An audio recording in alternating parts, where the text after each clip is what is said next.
In front of me is HUAWEI Mate X7, and today I would like to show you how you can open apps in pop-up view.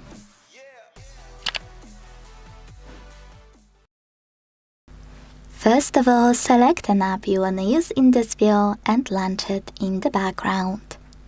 Then click on this icon at the top right corner of it and enjoy using your app in this little window. To move it around, hold this line at the top and drag it. To scale it, hold one of its bottom corners.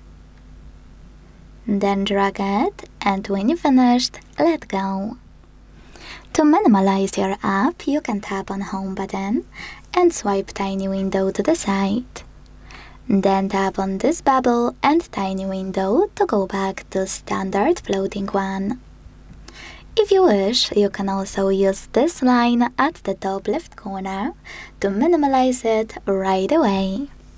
Then tap on the bubble. Sorry, misclick.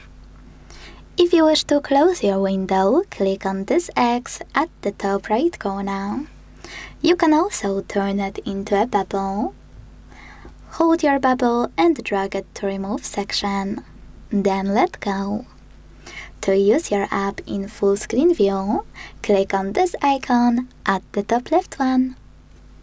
Thanks so much for watching. If you enjoyed this video, leave a like, comment and subscribe. Bye!